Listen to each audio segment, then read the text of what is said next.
area here.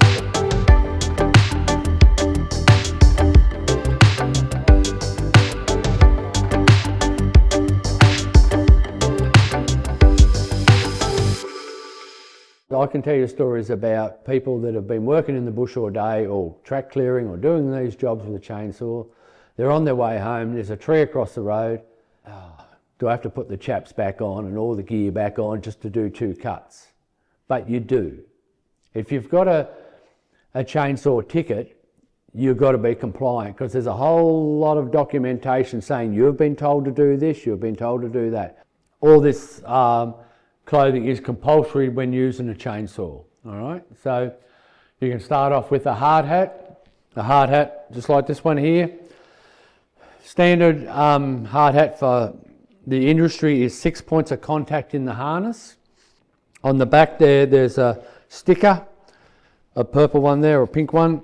You sign it and date it, that becomes a legal 2-year date. Earmuffs, they used to be decibel rating, now they're class 1 to 5, class 5 being the best earmuffs you can get. So use a chainsaw, 106, 110 decibels, they're very loud. You have to have good earmuffs. If it's a high-vis site, you've got to have your high-vis like this top here. You can buy pants or chaps. This is a pair of chaps used, pretty standard. This one's been torn open in the front. Thing with these chaps is there's about 10 or 15 layers in there of strings running the full length of the pants, and there's a mesh string going across it holding it in place. A lot of people think these chaps are cut proof. They're not. They're designed to be cut. So if the chainsaw does hit them, it pulls the strings out, and there's what the string's like, and if you pulled it you could pull it right out, but I'm not gonna.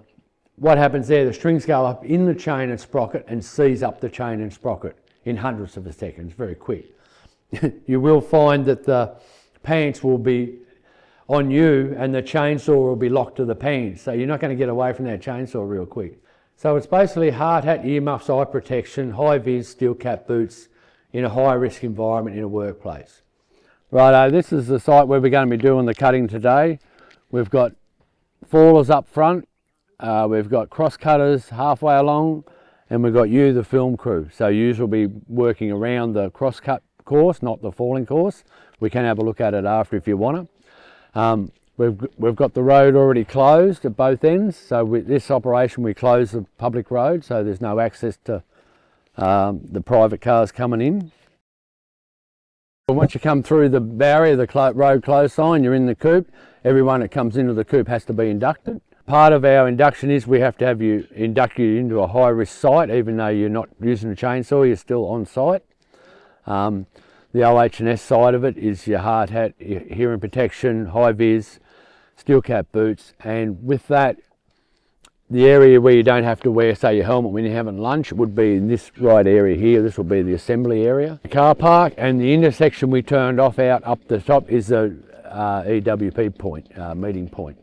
Always look at, you got to teach yourself to look up at the hazards or try and spot the hazards before you. If you want to go over there, look up first. Teach yourself to look up. It's like where the students are going to be taught as well. Before you go over there and, oh, there's a good looking head over there to compression cut or cut up, look up. Why is it still there? Has it just happened, or is there a hanging limb? Just don't walk under hanging limbs. That's what I'm sort of getting at, you know. If there is a hanging limb, we often remove the hazard, and if we can't remove it with a chainsaw, we remove it with the machine. This crew over here is a cross-cut course, and they'll be working through behind the fallers. They won't get any closer than 2 tree lengths. So that's a standard distance in the forest. Windblown trees, we just always assess everything for danger, but it's not really going to affect you too much, but we have systems in place to manage that.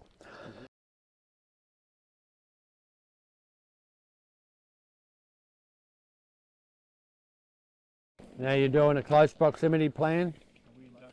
Their name and sign and date. That's for close proximity, is it? Yeah, close proximity plan. Because this is where you get caught. If you don't sign that, why is he 4 metres away from that saw? Yeah.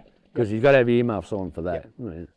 You've got to break down what is going to get you through and the person you're training and what they're doing in that industry sector. But if it's a first responder, is probably the easiest in the sense that all they have to do is do 2 compression cuts or get everything done that they want to get done. But at the same time, all the other offset stuff, the hazards and the hanging limbs and all that from that tree coming down are all added to the scenario at the same time. So it's not just the compression cut, is the site hazard, the planning of the process. Can I walk up to this tree and just cut it up? Is there hanging limbs? There's that many scenarios going on.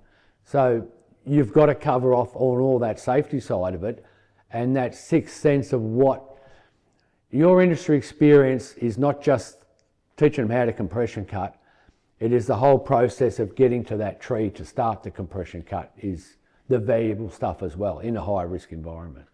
You get a chainsaw out, you got to put your safety gear on and it's compliant. Starting the chainsaw. Do I drop start it or do I start it on the ground the proper way or between your knees? Check my chain brake. You've got to make sure the chainsaw is still workable, and then when you've got all those processes done, then you're going to say, well, I'll start doing my compression cuts. You can't drop the standard because it doesn't suit you at the time. The safest people are people without a ticket, because they can blame everyone else. But if you've got a ticket, it says you know to put the chain brake on, you know the safety gear, and there's documentation signed off when you've done that assessment form and now in the training to show that you know better. So you've got to do it. Things to keep in mind. PPE is a must. Underlying knowledge is essential. Always do induction on site.